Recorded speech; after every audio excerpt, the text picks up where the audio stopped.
stand on the mic, yeah, that's perfect. You can stay there for a second. Yeah, just stay there. Start, thank you.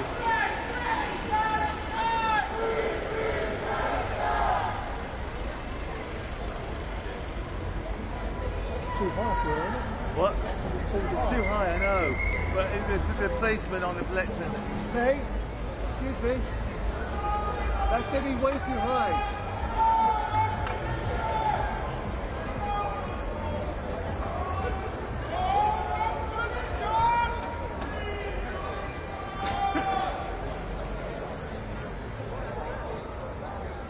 That mic's going to have to come down, isn't it?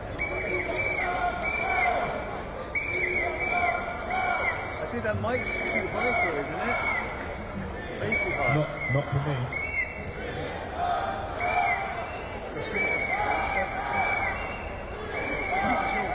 I know.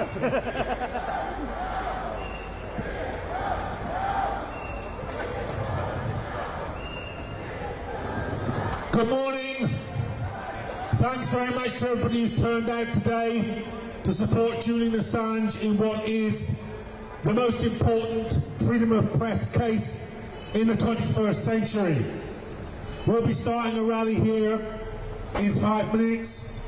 We've got members of Parliament and prominent supporters of Julian Assange coming down to speak to you. So if you want to make your way over here, we'll be able to hear from the supporters before today's hearing begins. Thanks very much. Thanks for turning out.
Good morning. Thanks very much for turning out. Thanks very much for showing your support for Julian Assange this morning.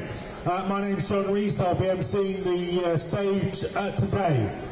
It's a very important case. Very important that you found the time here to defend Julian Assange and to defend freedom of press. We've got some very impressive speakers here who've come to show their support for Julian Assange. I want to introduce the first of them.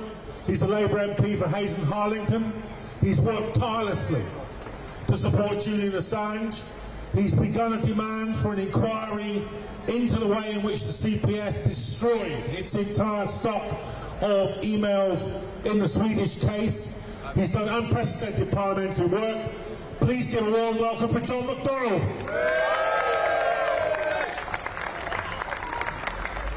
Let me just explain why I'm here very briefly. I'm the secretary of the National Union Journalists Parliamentary Group. our role in Parliament, it's a cross-party group, our role in Parliament is to be the voice of journalists. So when this case first emerged, it was fairly obvious what it was aimed at, in our view. What Julian Assange is a investigative journalist who, exactly as someone has just shouted, heroically has stood by the highest standards of journalism. What is journalism about? It's reporting the truth. It's about, by reporting the truth, holding power to account. And that's what Julian did. He identified war crimes being committed, solid evidence of war crimes. And he did as every good journalist did, investigated them, researched them, demonstrated the evidence was irrefutable, and he published them. Yes! And for that, the state, the US in particular, but other states as well, have sought to repress his ability to operate as an honest and professional journalist. And my God, he's suffered as a result of that. Yeah. I visited him in Belmarsh prison. If you've not been in Belmarsh, let me tell you, I've been there a few times to visit constituents. It's a brutal and harsh regime. When I visited Julian last time, there'd already been a suicide on his wing. Self-harm, mental breakdowns, mental health problems. He's endured all that with courage and determination. For that alone, he's won my admiration. But also in this last few weeks, as a result of another brilliant journalist, an Italian journalist called Stefania Morizzi, remember that name. For years she's been working and researching on this case.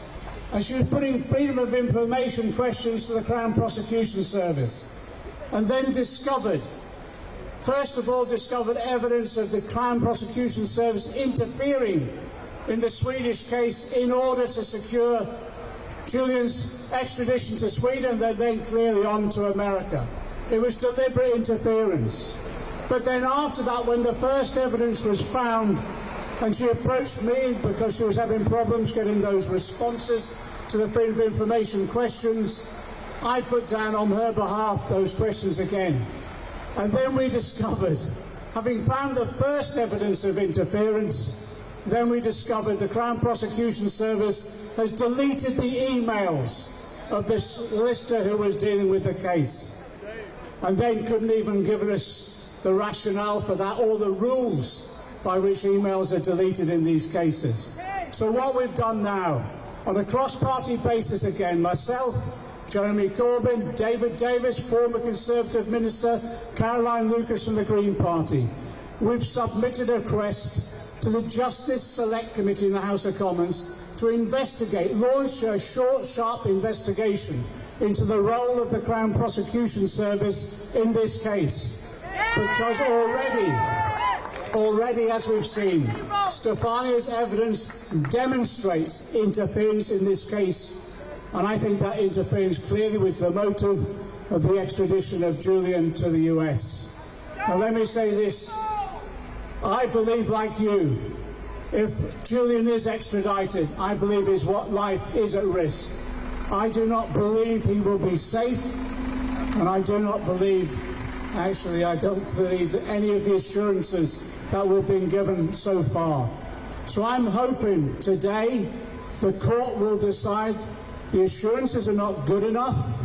In my view, I think they should then say Julian should be released and go free and join his family again. But let me say this again, just in my role with regard to the National Union of Journalists. This case is globally important. Why? Because it's trying to say to journalists across the globe, report the truth and this is what will happen to you. So just as those tragedies in Gaza at the moment, 140 journalists being killed by the IDF, the message is going out there, and as a result of this case, to all journalists, you report the truth and we'll come for you. So we're not just standing up for Julian Assange today, we're standing up for journalism, but journalism is one of the foundation stones of democracy. So we're standing up for our freedoms, our civil liberties and our democracy. Solidarity to Julian, solidarity to this campaign. And let's hope we win today. But if the court doesn't make the right decision, we'll be back until we secure his release and our freedoms once again. Solidarity.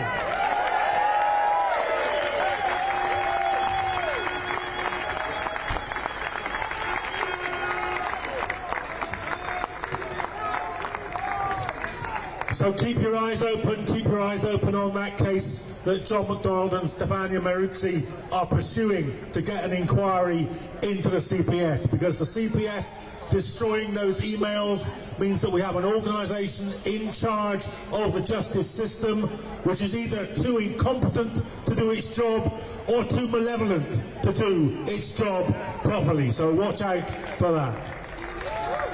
And the next speaker I'd like to call is a member of my own union. He's a member of the executive of the National Union of Journalists. He's campaigned relentlessly, both within the union, to get the union to support Julian Assange, and I'm very proud that it does, and also internationally, in his role as the Deputy General Secretary of the International Federation of Journalists.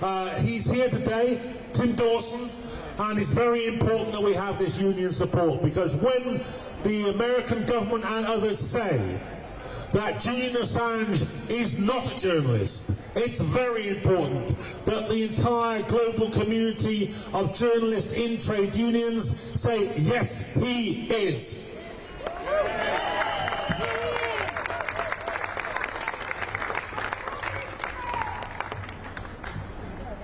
Friends, for 230 years, the First Amendment to the United States Constitution has guaranteed free expression and a free press.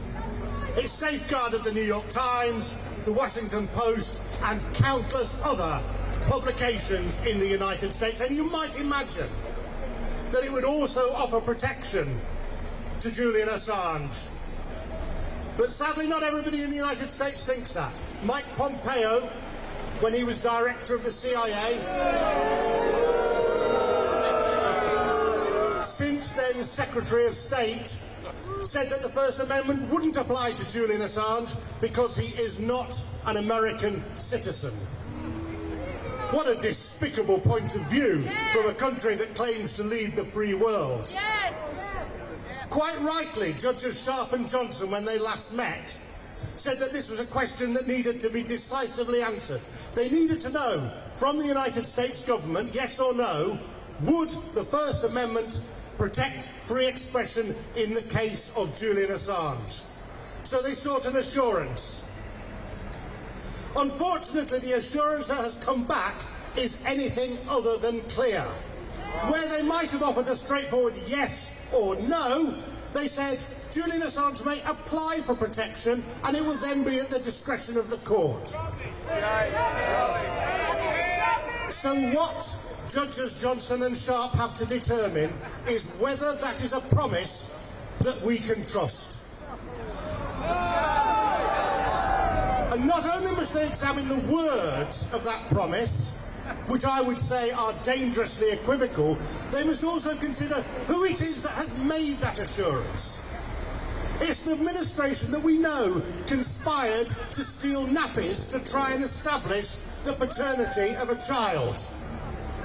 It's an administration that relentlessly bugged Julian Assange's meetings with his lawyers.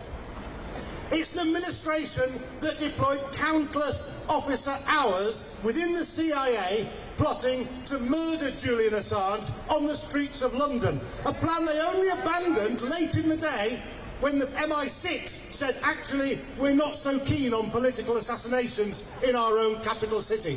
So the question that the judges must determine is, can we trust an administration that acts in such a way? And I say no, no, no. Let's do that again. No, no, no. The only option at this stage to safeguard a free press and to safeguard free expression is to free Julian Assange. Let's encourage the court to do that. Free Julian Assange! Free Julian Assange! Free Julian Assange! Julian Assange! Now let me tell you, whatever is the decision today, and I hope it's the right one, but we must stand resolute, whatever the decision is, to continue to defend the free expression, to continue to defend Julian Assange. I give you my assurance that the National Union of Journalists and the International Federation of Journalists will be side by side in that fight, wherever it takes us. Free Julian Assange!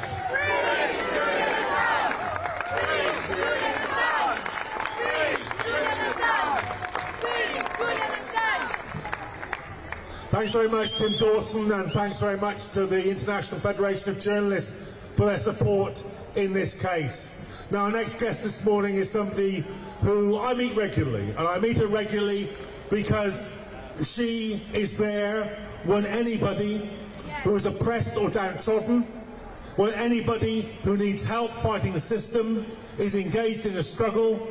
I always see the MP for Popular and Limehouse, Absama Begum, standing by their side.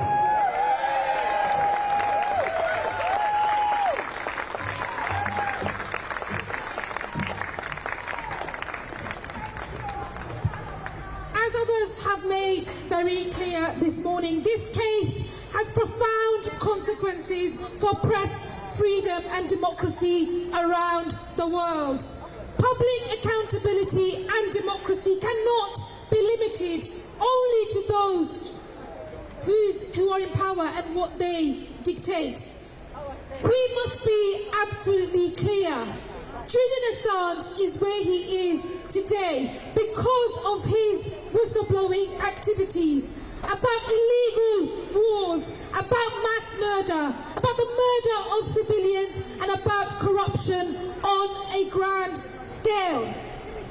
I keep asking myself, what does it say about our society that Julian Assange is pursued for publishing information about serious human rights violations, but those responsible for these crimes continue to enjoy impunity?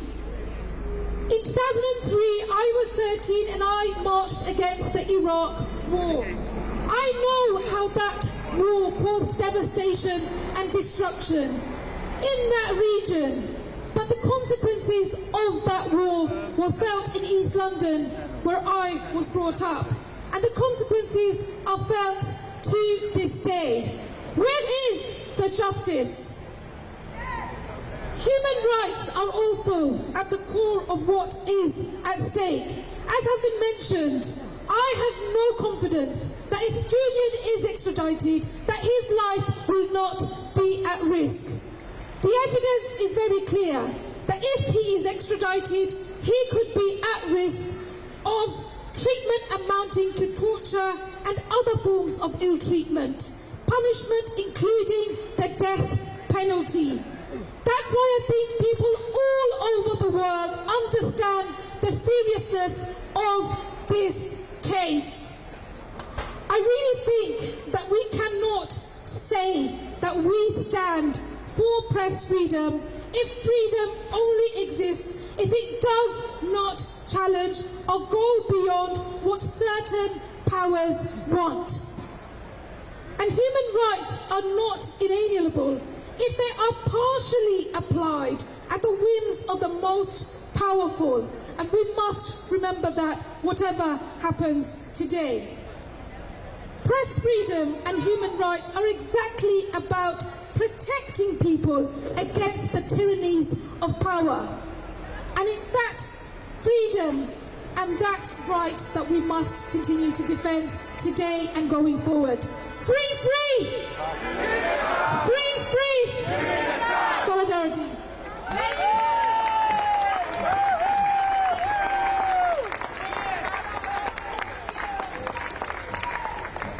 Thanks very much, Absama. Now, we want the court to hear a very clear message today, and that message is this. There's only one decision. No extradition! There's only one decision. No extradition! There's only one decision. No extradition! Okay, now my next speaker is somebody who had the privilege to be an MP in the South African Parliament and worked alongside Nelson Mandela. So he has an illustrious past. He has a magnificent present as an activist against war, and I hope that he's going to have an equally illustrious future, because he's standing against Keir Starmer in the next general election. Please welcome Andrew Feinstein.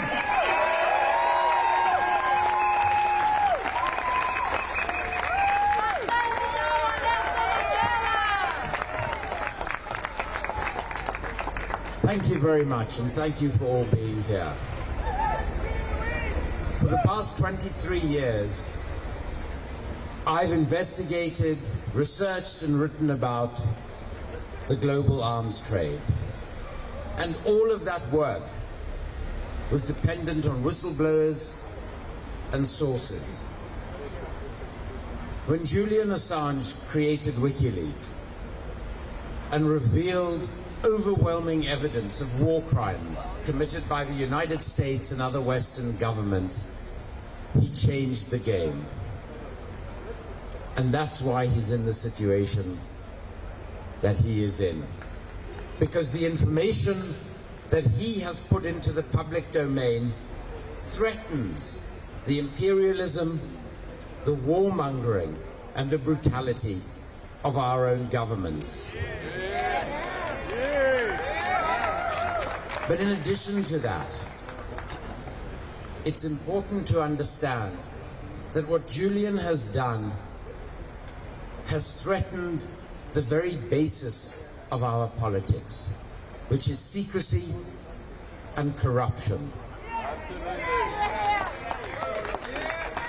The global arms trade accounts for 40% of all corruption in all world trade.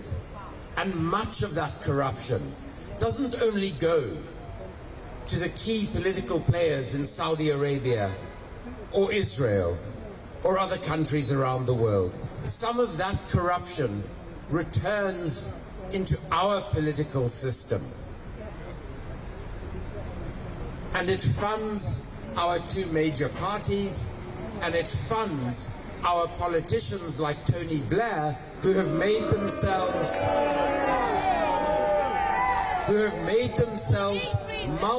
multi-millionaires through selling corrupt arms deals around the world and associating with British and American defense companies and the most autocratic, undemocratic regimes on the planet. And the reality is that Julian Assange is a threat to all of that. Yes. It is a threat to the way in which our tax pounds are illegitimately used to continue to commit genocide in Gaza, to continue to violate international humanitarian law in Yemen and other parts of the world. Yes. So the reality is, today, and until he is free, we are all Julian Assange.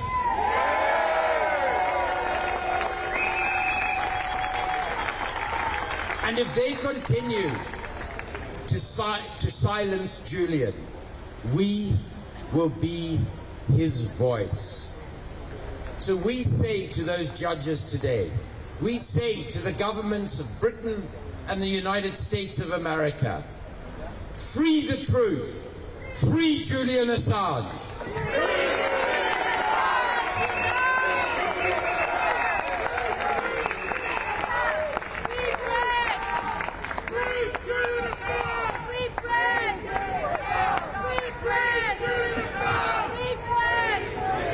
Now, my next speaker is someone who's represented this country as foreign ambassador, but I would say that his most outstanding work on behalf of ordinary people in this country has been his relentless campaigning to free Julian Assange.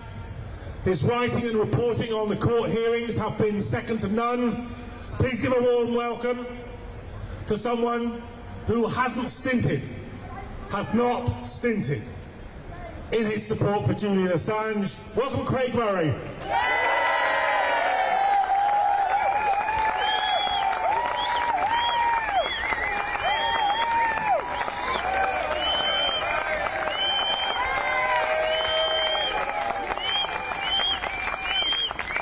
Thank you, James. Thank you.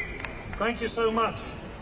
There's so many of us here who've been doing this, campaigning to get Julian released, campaigning for his freedom, campaigning for freedom of speech, campaigning for the right of the public to know for 12 years. And today is the day we finally secure the release of Julian Assange.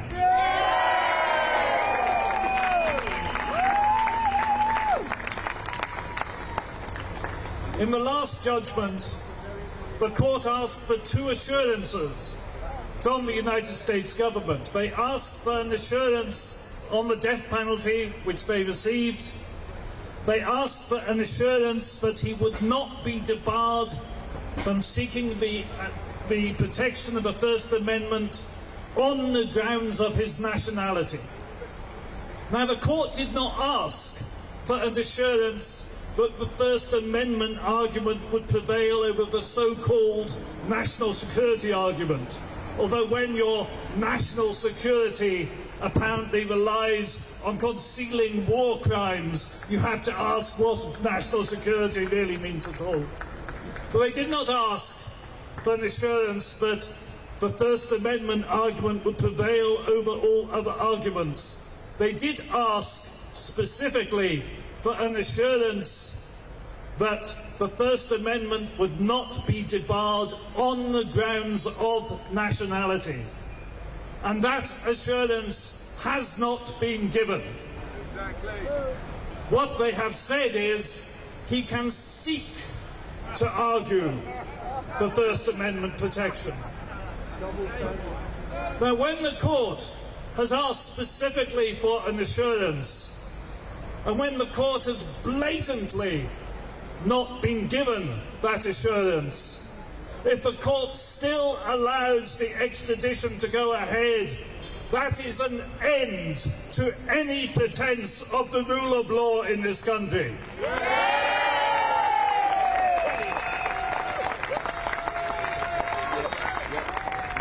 That is an end to any claim of intellectual integrity on the part of the legal system. That would be an end to the self-respect of these grand Victorian buildings, this tremendous mockery of power where the authority of the state is stamped upon the people. We will see it all for what it is, a callous abuse of power and a charade of justice.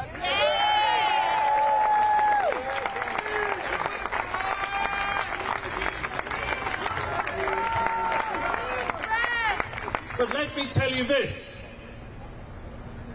I do not think we will see that today. I think today we will win, because I think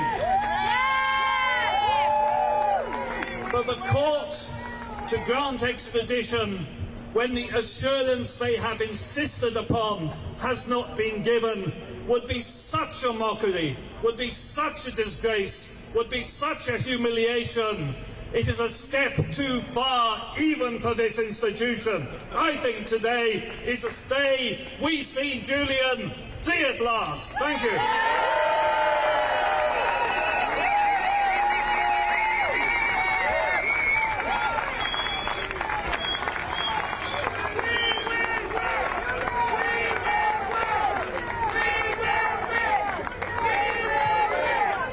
There's only one decision.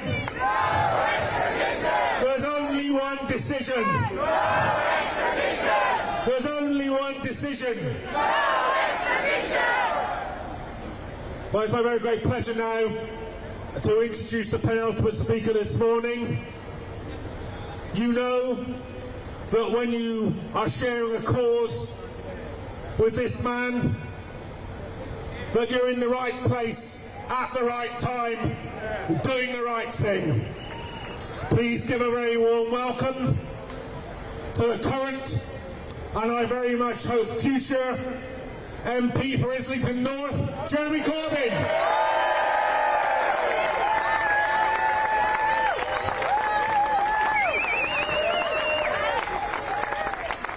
Thank you, John.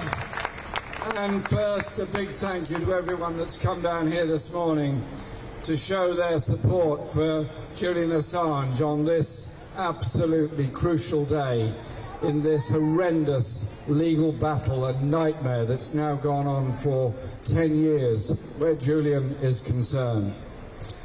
The issue is that Julian is a journalist. Julian is a very brave, very focused man who searches for the truth. And he goes in that search wherever the evidence suggests he should.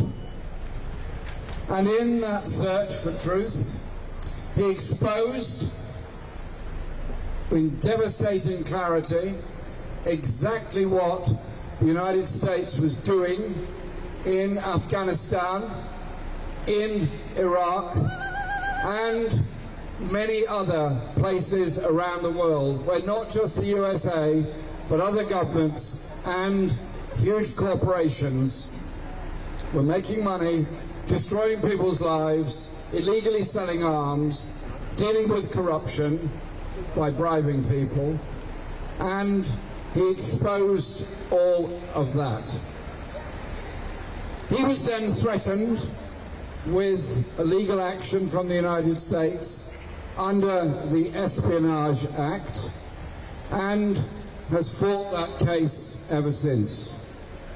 Julian's reward for speaking out, I believe, on behalf of all of us who want to live in a world of peace and security and recognise you get peace and security by dealing with injustice, inequality and unaccountable power. You don't get it by bombing people. He has done so much to point that way to a more open and free world. His reward has been 10 years of legal struggle, including now 5 years in the prison in Belmarsh, a maximum security prison, and he's not convicted of anything. He is a remand prisoner in a maximum security prison. Even that is a bit unusual. So that's Julian's reward, and today yet another round in this legal battle, which may or may not go later today to Strasbourg, may go to the USA, may go to another court in this country.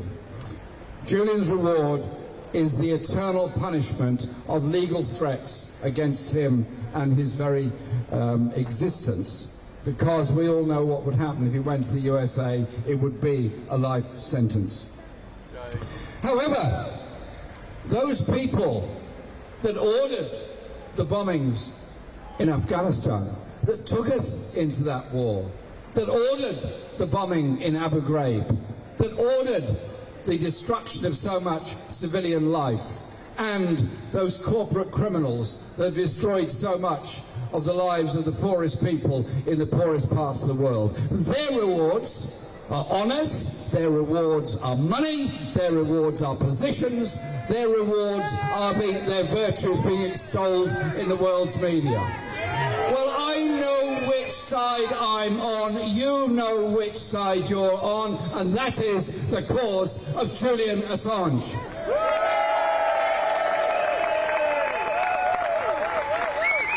And if Julian goes down for this, if he goes down for this, every journalist everywhere around the world will be reluctant to expose a truth they know they have a moral responsibility to expose. That will be their response. It will be a suppression of our access to truth, a suppression of our access to knowledge, a suppression of our democratic right to know. So Julian's case has massive implications all around the world.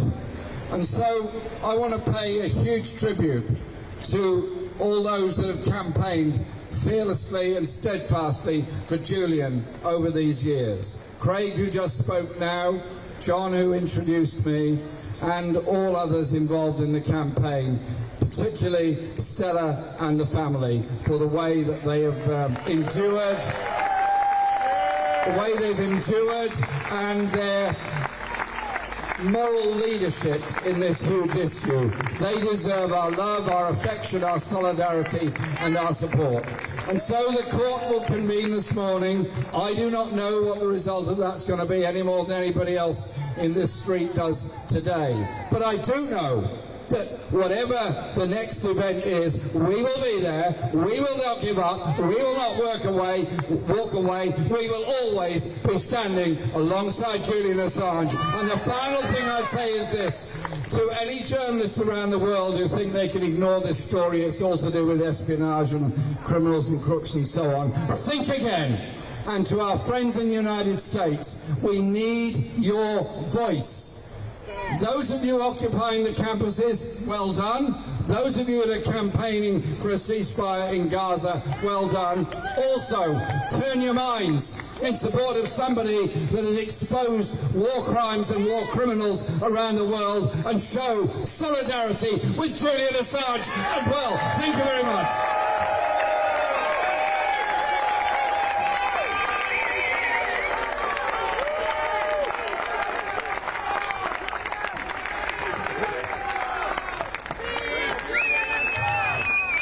Thanks very much, Jeremy Corbyn. Thank you for your support.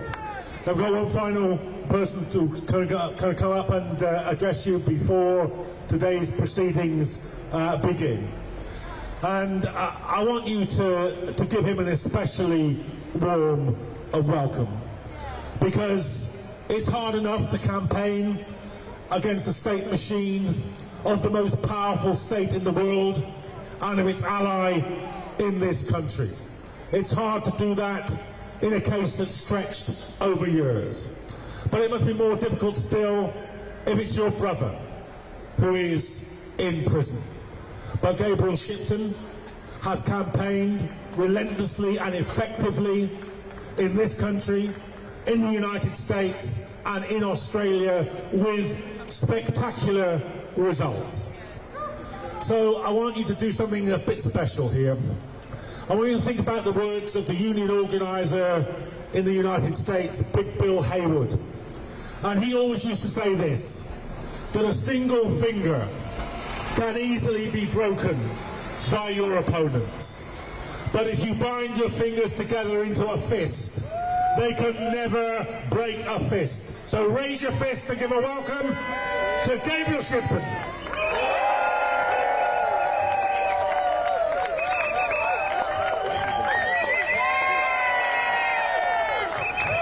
Thank you so much. Thank you. I mean, it's very humbling to be following after so many great speakers this morning. And, you know, these hearing days, it's a sort of bittersweet moment, because we come here, I've flown in from Australia and we've met so many people that we've campaigned alongside over the years, so many people from all over the world, all gathered here today.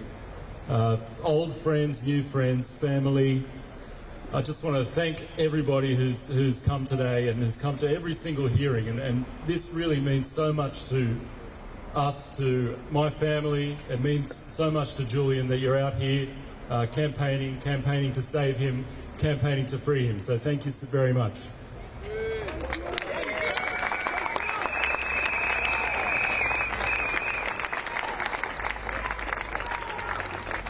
I think we're closer now to Julian's freedom than we have ever been. Just a couple of months ago, we saw in the United States that President Joe Biden said he's considering dropping the charges against Julian. We saw a presidential candidate in Robert Kennedy Jr. saying that he's going to pardon Julian on his first day in office. So there is a real momentum happening now around this campaign, and you've got to thank all yourselves for that.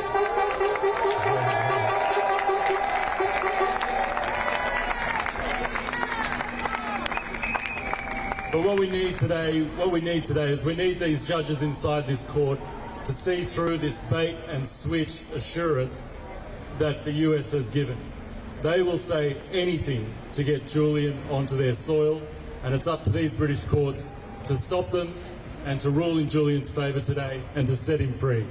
Can I get one more chant for everyone? So, free, free, Julian Assange. Free, free, Julian Assange. Free, free. Julian Assange. Free, free. Julian Assange. Free, free, Julian Assange. Thank you, everyone.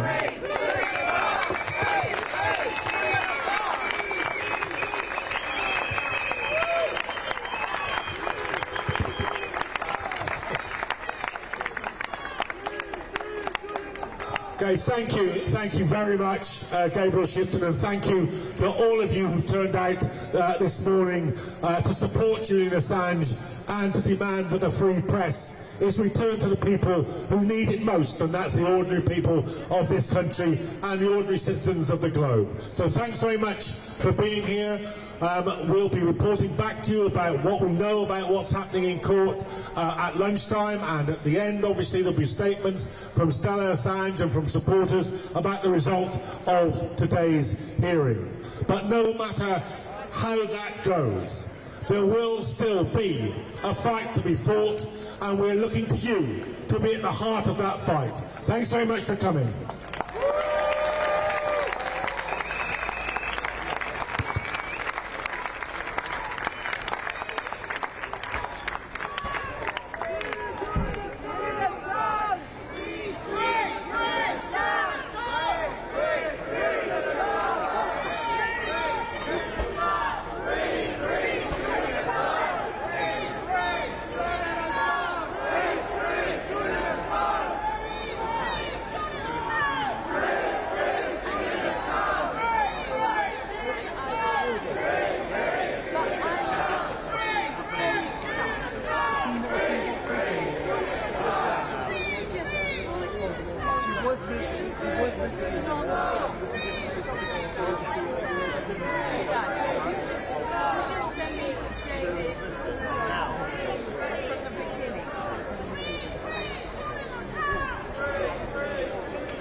Guys, can we be quiet for a statement, please?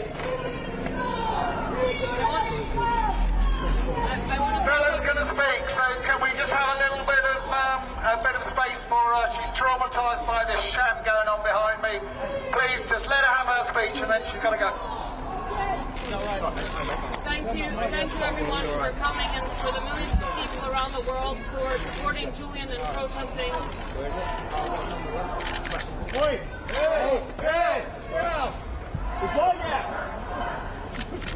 We hope that the courts do the right thing today and find in Julian's favor. But if they don't, we will take an emergency injunction. We will seek an emergency injunction from the European Court of Human Rights. Thank you. How is Julian doing?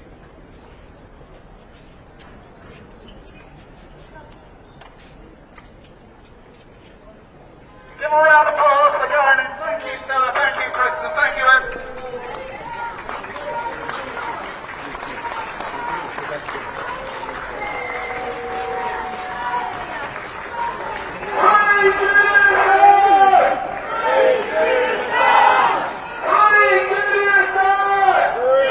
Julian Assange!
Excuse me.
All the rumors, he's not going to speak it.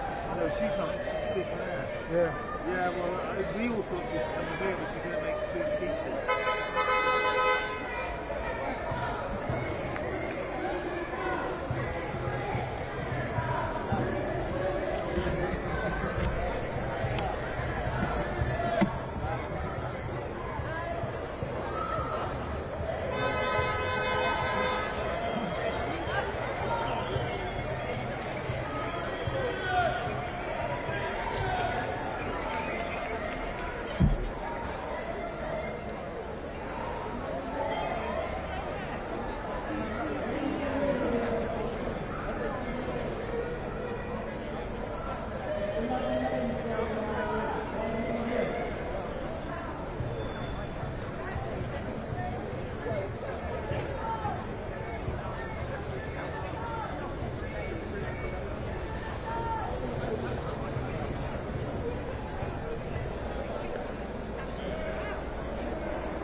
camera for about 2 minutes.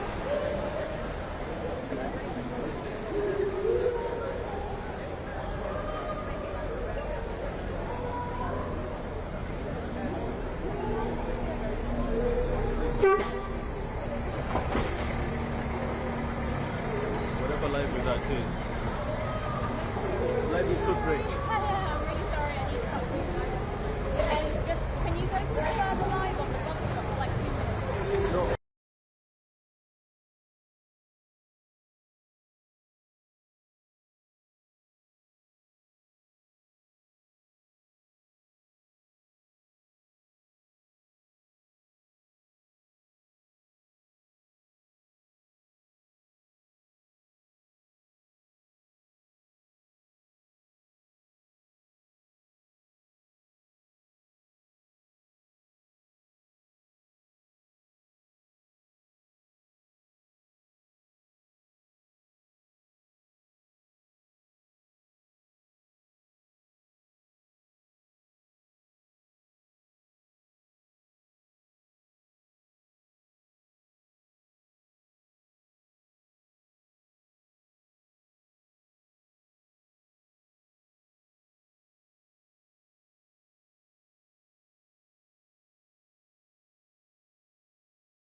direct sunlight into the end.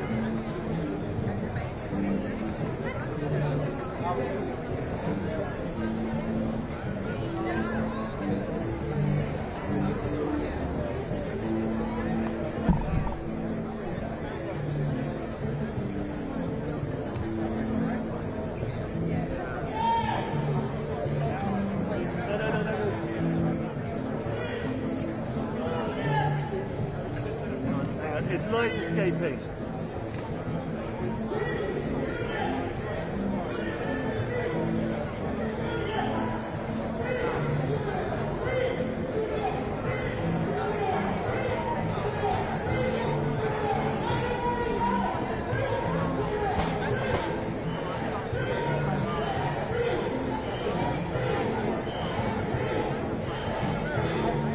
Right, so light escaping and making entrance to the back box of ice by landscapes down here.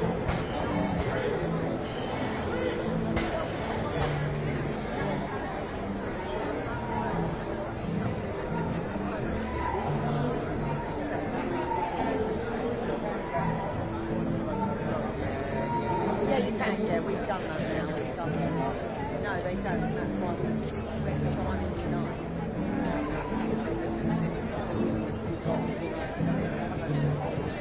How to register and how to, if you have the ID to go to the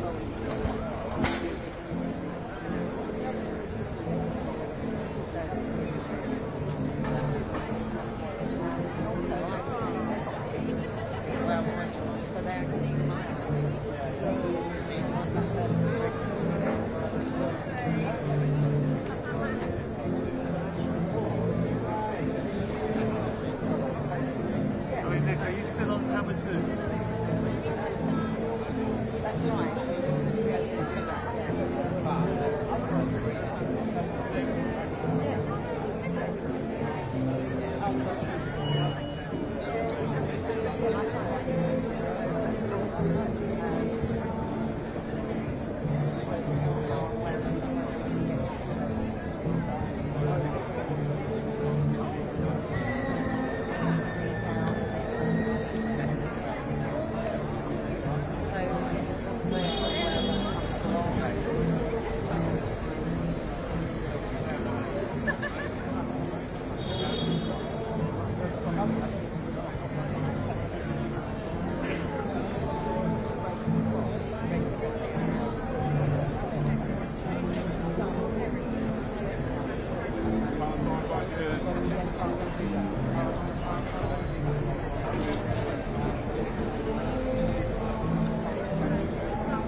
Not a chance.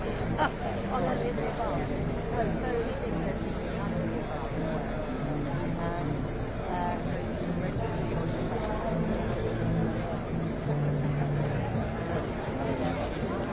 the end, if you take it back to the top, because we use it on regular stuff.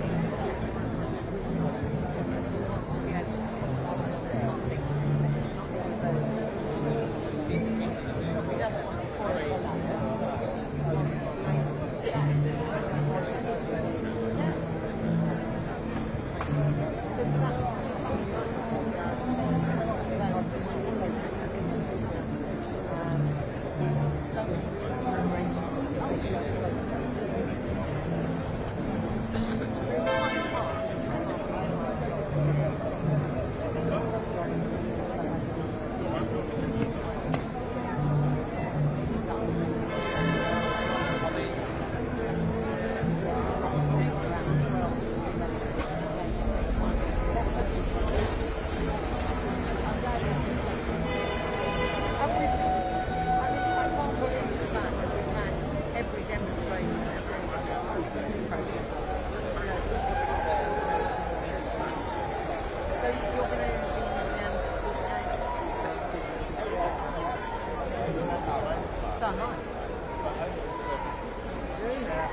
There should be a side pocket, please. It should have a ring and a fabric to it. Thank you. Thanks very much,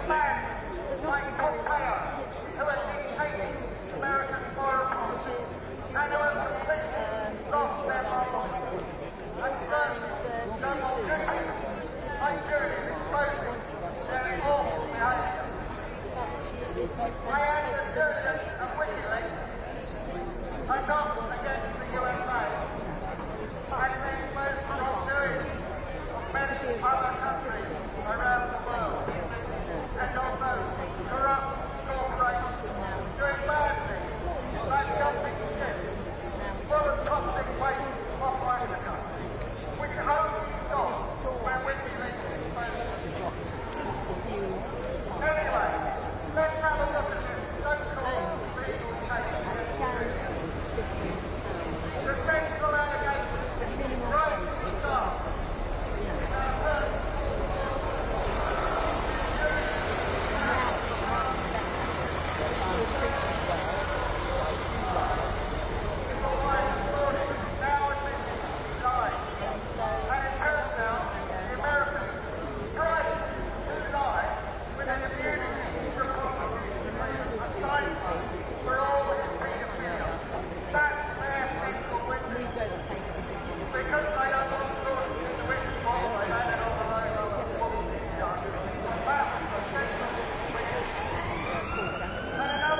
Yes, thank you. Perfect.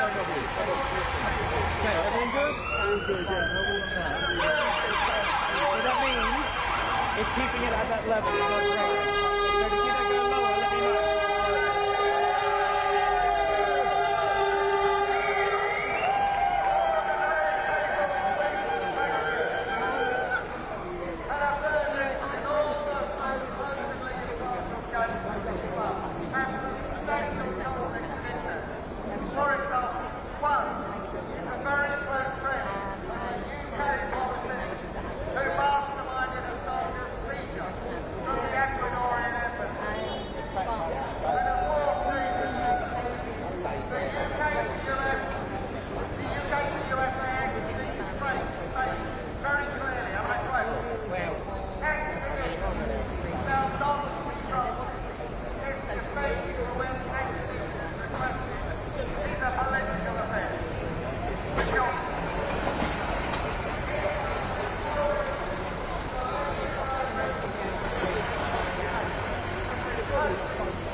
Requesting not to be used for about 2 minutes. I need to apply nun's knickers to the mat box because of the light situation here.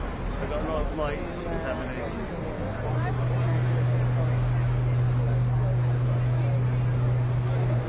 That is correct. Hammer 3 requires not to be cut up for the next 2 minutes. I need to apply some lightweight material, nun's knickers on the mat box because the light, the sun's moving and I'm getting light contamination.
however, just for procedural niceties, they'll find that he can be extradited, so they've done their duty to serve. Right, that means deck share comes out. And then the US, Biden's already said, well, You're always prepared, aren't you?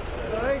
You're always prepared. maybe they'll do a work Waiters, workers, they've got 2 deck chairs, they've got 3 down kits. I wouldn't use it myself, but I don't know how many slaves already with like putting people on the next stop and the next one on the next stop. So maybe they'll like throw them a bone with this. What's that doing? It's a big thing. So much damage. So for him to do that.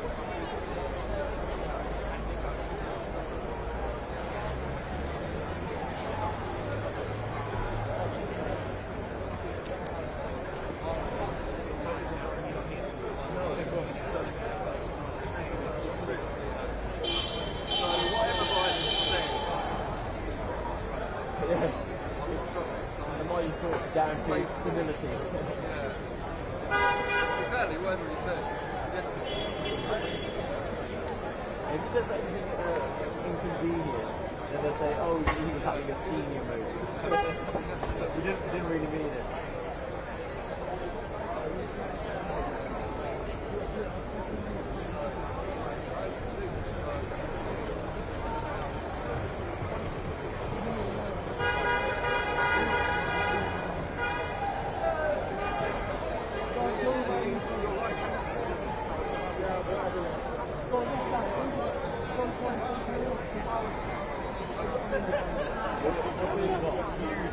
Huge fan base on TikTok. How much is it? Hundreds of thousands.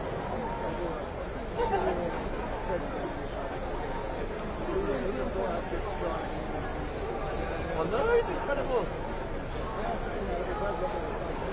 Well, it's a couple of answers.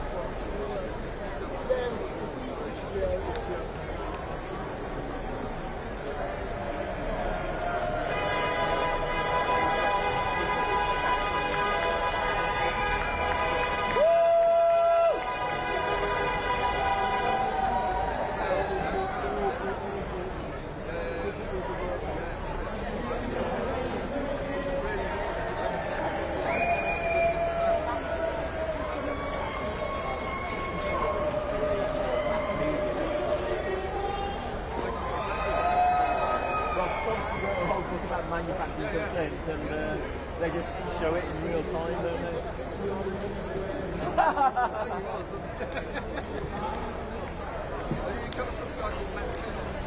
Oh yeah. Oh yeah. Cheers, thank you.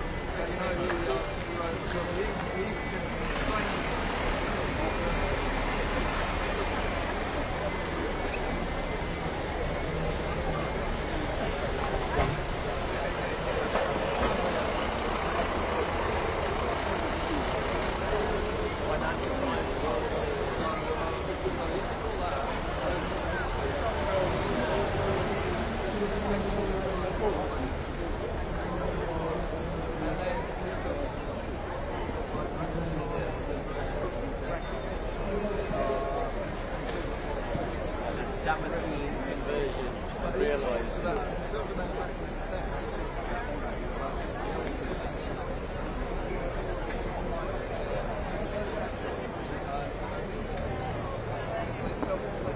Yeah.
That's very kind of you. Thank you.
included in that conversation.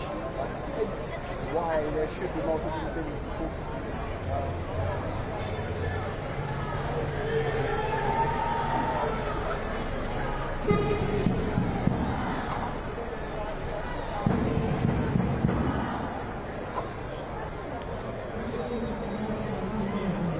Which has got to be the predominant kind of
Jetzt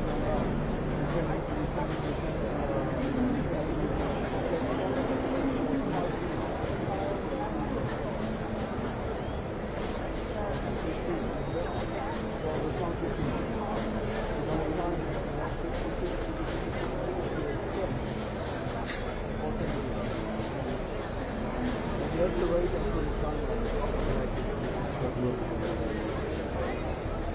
you in position?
Let's get me the t-shirt as well.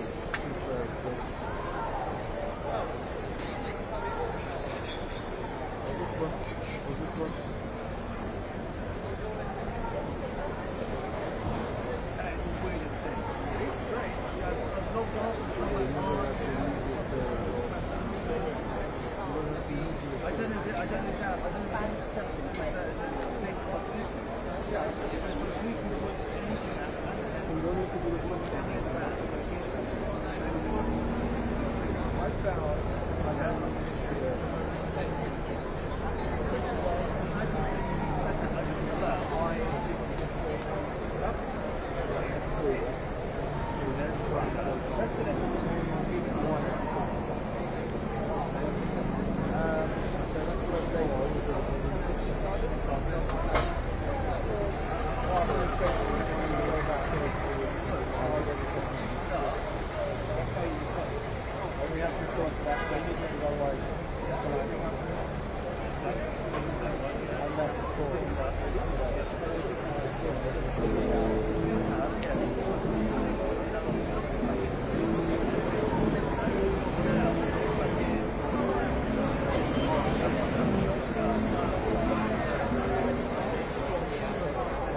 rest of the world. It's a fantastic turnout, and I think we should congratulate anybody from overseas that you see. That's well done. Brilliant. Julian Assange has now become the victim of freedom of the press, and we have to support him, whatever. I think the powers that be don't want to support him, but who knows? Whatever, we have to support him. But look, what is going on in the bigger picture? We have the World Economic Forum imposing many things upon us. They are acting the massacres in Gaza. We need to unite all of these struggles so that we defeat the Israelis in Gaza. It should be shortly, it will be done now, okay? Not promising, but shortly.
Should I go?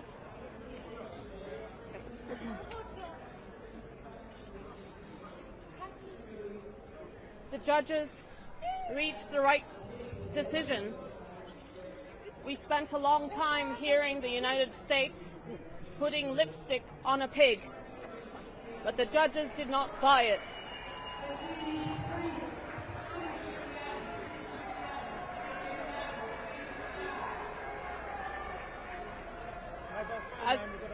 As a family, we're relieved. Fuck off me! As a family, we're relieved. But how long can this go on? The United States should read the situation and drop this case now. Now is the moment to do it. Just abandon this shameful attack on journalists, on the press and the public that has been going on for 14 years. Free democracy! Free Assange! Enough is Stella!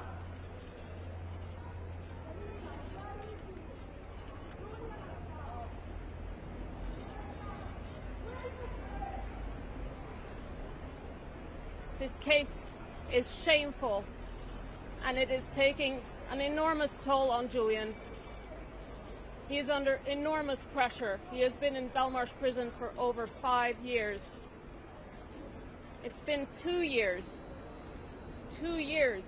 since the order was issued. This case should just be abandoned. The Biden administration should have dropped it from day one. But now is a right moment for the Biden administration to drop it. So please,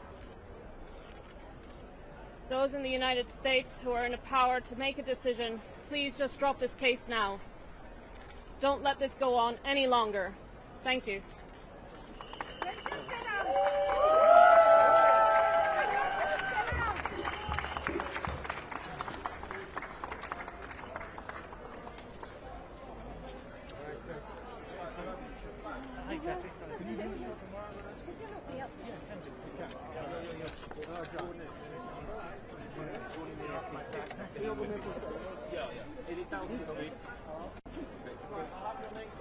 What's your name? What is your name?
Yeah,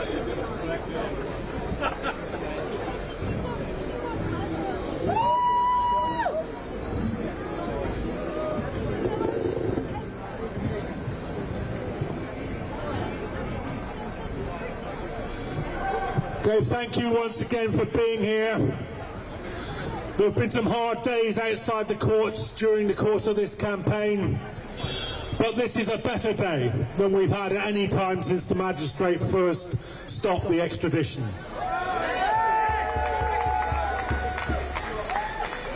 So, just to report to you about what's been happening inside the court, about what the significance of it is, about what we'd like people to be doing going forward. We're going to call a number of speakers who've been in there. First of all, somebody who's been right at the heart of this, has been a relentless campaigner for Julian Assange, the editor-in-chief of WikiLeaks, Kristen Harfordson.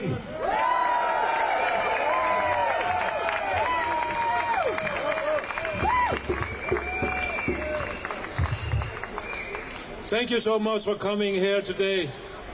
It's because of people like you that we're finally seeing a glimpse of justice. The sun doesn't shine all that much in London, but today a glimpse, a sun ray of justice. Finally we saw it. And it will mark a path to victory. We said, of course, it shouldn't have taken more than 5 minutes in this courtroom for the judges to see that the United States government was not going to give Julian any assurances, and they would discriminate against him. They would not give him First Amendment protection. It took a couple of hours, but the judges did came to the just and the right conclusion. Julian Assange has now the right to appeal.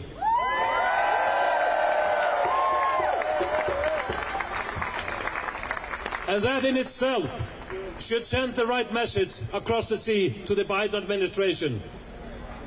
Look there, you're on a losing ground. You're losing this case.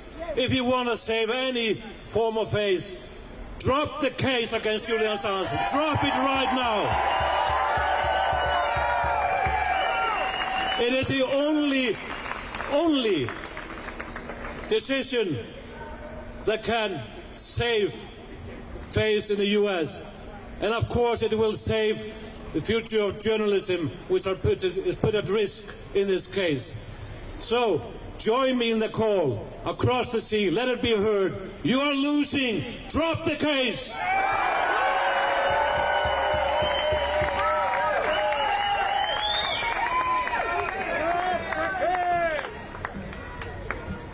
Yes, it's quite something.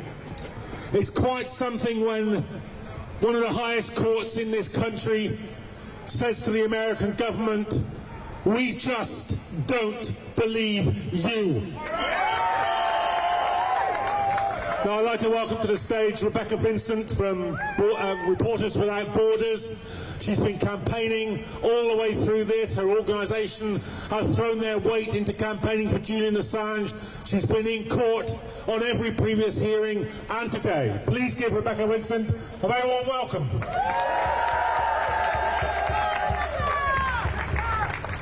So this is very good news, and let's take it because we've been waiting a long time for any good news in this case. This is a victory. This means that the issues at the very heart of this case, freedom of expression, press freedom, will get consideration by these courts. It's been far too long to get to this point, but it is so important.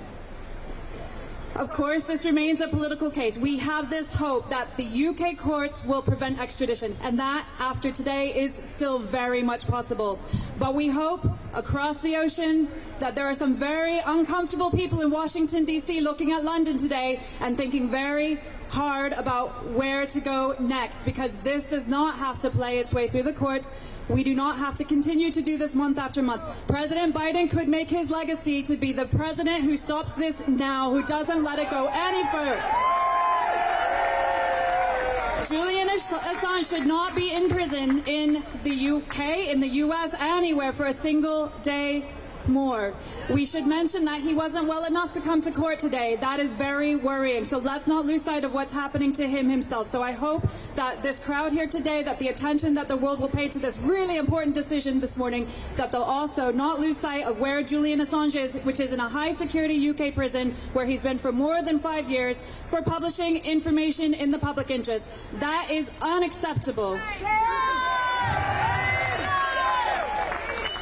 So we hope to see you back outside this court. As soon as this hearing is called, we will be here. We will continue to follow this case closely. It is one of our top priorities because of the dangerous implications it has for journalism and press freedom around the world.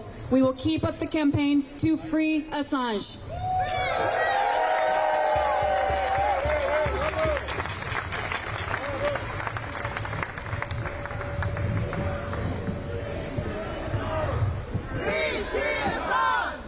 Free Julian Assange! Free Julian Assange!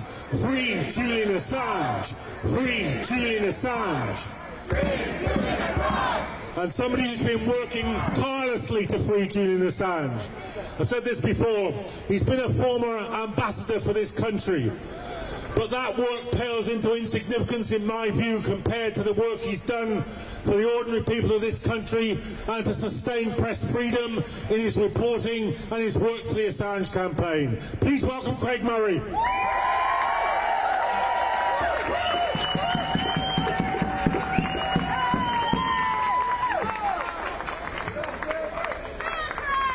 Everyone, a few hours ago I told you today was going to be a good day, and today has been an excellent day.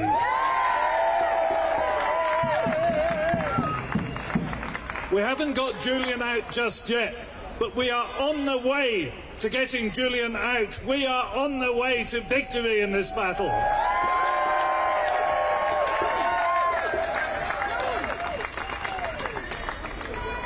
The court granted leave to appeal on 2 grounds today. Leave to appeal on grounds of discrimination by nationality and leave to appeal on the grounds of freedom of expression. And we are seeing at last an acknowledgement of the crucial importance of freedom of speech, freedom of information and of the public's right to know. And those are the grounds on which we will win this case.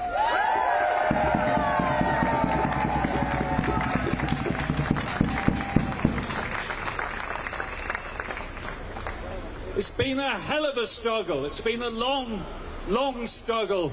I see people standing here who I met 12, 14 years ago, standing in the pouring rain outside the Ecuadorian embassy. We've grown a bit older together. I don't know about you, but I've got better looking. And we are still going, and we are going on. And we were fighting what seemed like a losing battle. We were fighting against the odds, but we have turned round public opinion. We have turned round legal opinion. And we are going forward to free Julian Assange. Thank you.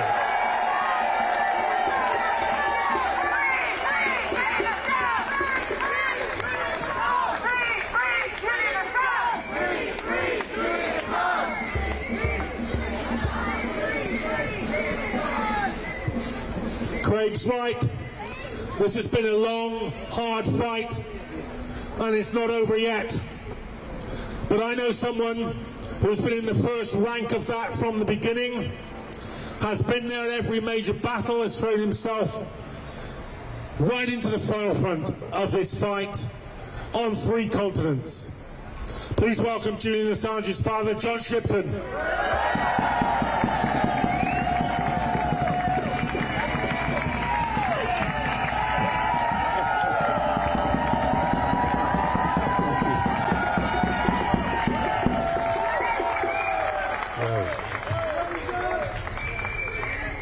You guys picked a winner. Well, the entire thing, I reckon, stands on your shoulders of the people and supporters worldwide who have unflaggingly. Some people here I've known longer than I've known my daughter's life. You know, they've been outside the embassy and with us all the while. Now, when I say with us, it's to be clear when I say with us, to be clear, to be really clear, this small victory, part of a trend, and that trend is this. 84 members of the Australian Parliament, 2/3 of the Australian Parliament, passed a motion to request the United States to drop the charges. A delegation of Australian parliamentarians, 6 of them went to the United States with Gabrielle. What is this thing? The Prime Minister of Australia has raised the matter 4 times. President Biden, outside the Rose Garden, answered a question from a journalist saying that the Australian government has made representations to us on this matter. This only happens with politicians in the circumstances that face us today, that surround us today, if there is a mass movement of interrelated people within institutions, outside of institutions, family groups, and groups like this here today, all over the world, constantly working to reverse what the heart sees and knows is an injustice and bring about a bit of justice. Just my last comment. We had a meeting with President Obrador of Mexico. There's a man of about my age, maybe a bit younger, lucky fella. And he said, in all his life working in politics, 50 years, he found that ordinary people everywhere hungered for justice and revulsed at the sight of injustice. And I hold that to be true here today. Thanks and congratulations.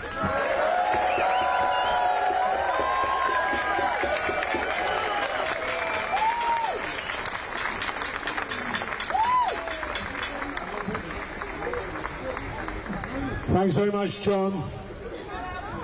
Now remember, as you celebrate today, take from that celebration increased confidence and increased energy.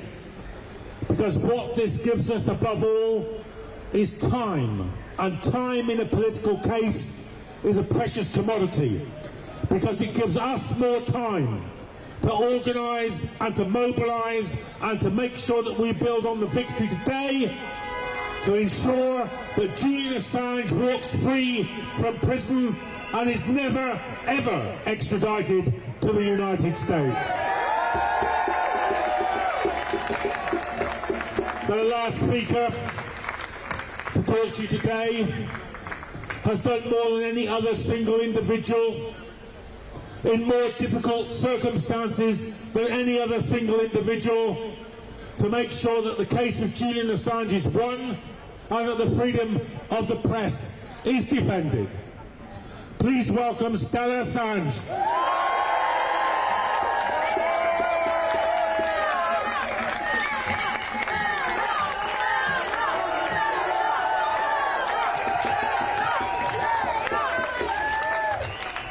Thank you. I want to be very clear. Today marks a turning point. We went into court and we sat and heard the United States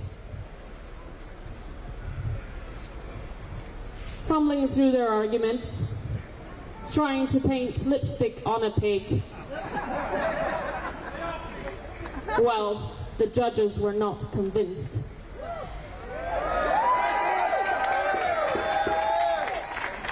Everyone can see what's going on here. The United States case is offensive. It offends our democratic principles. It offends our right to know. It is an attack on journalists everywhere.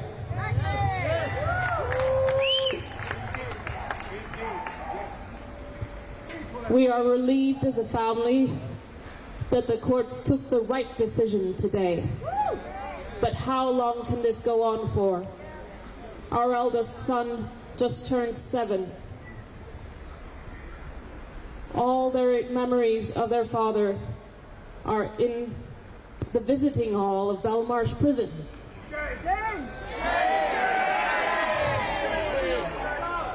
And as the case goes along, it becomes clearer and clearer to everyone that Julian is in prison for doing good journalism. For exposing corruption, for exposing the violations on innocent people in abusive wars for which there is impunity. And on top of that impunity, they've gone after the man who put that impunity onto the public record.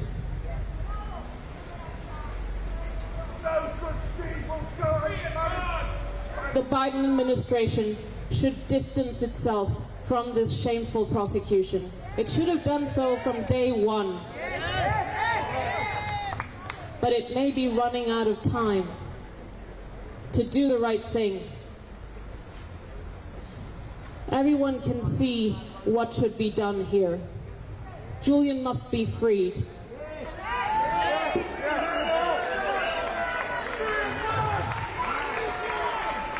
The case should be abandoned. Yes. He should be compensated. He should be given the Nobel Prize.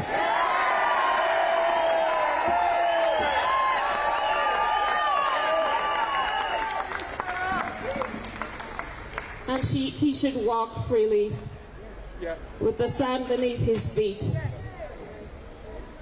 He should be able to swim in the sea again. Free Assange. Free us all.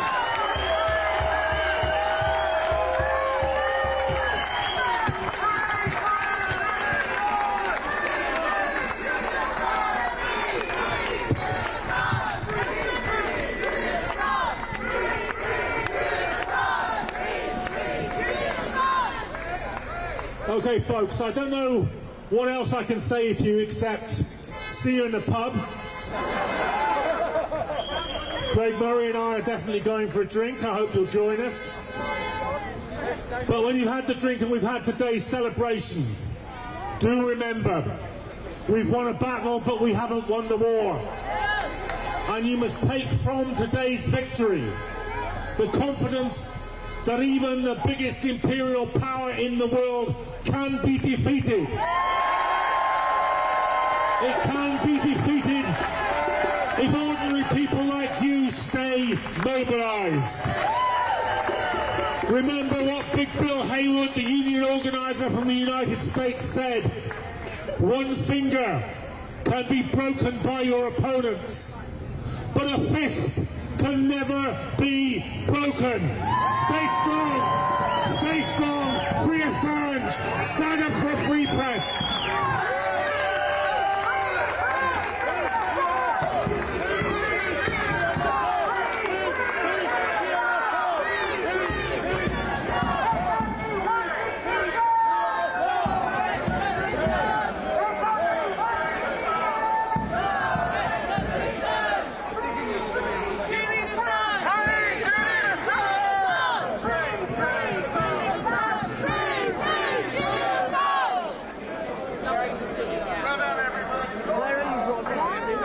Reuters everywhere.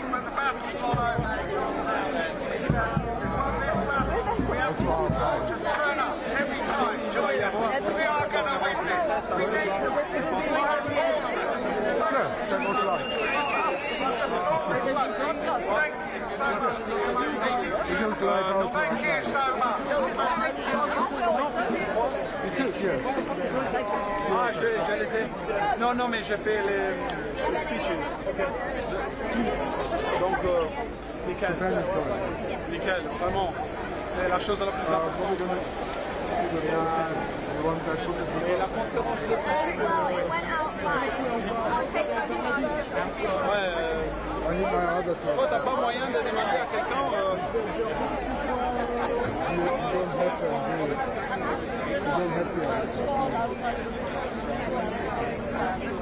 When do I get this back? I'm never going to get it. When is the other part to talk? I'm just checking it out.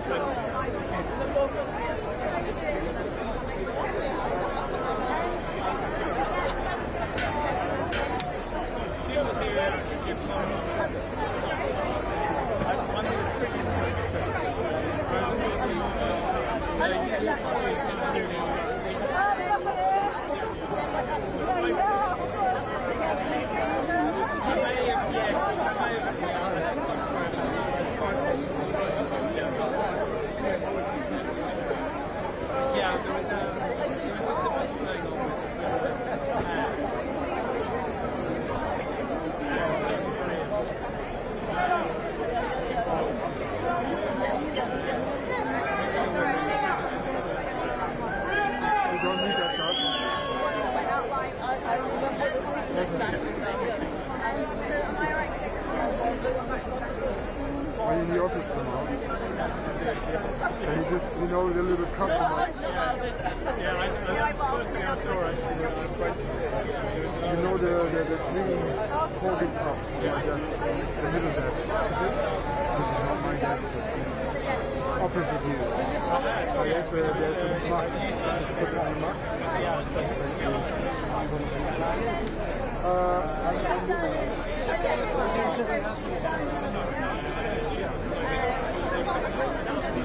I got out of Britain, so I had a bit of Stella Assange, but I have more than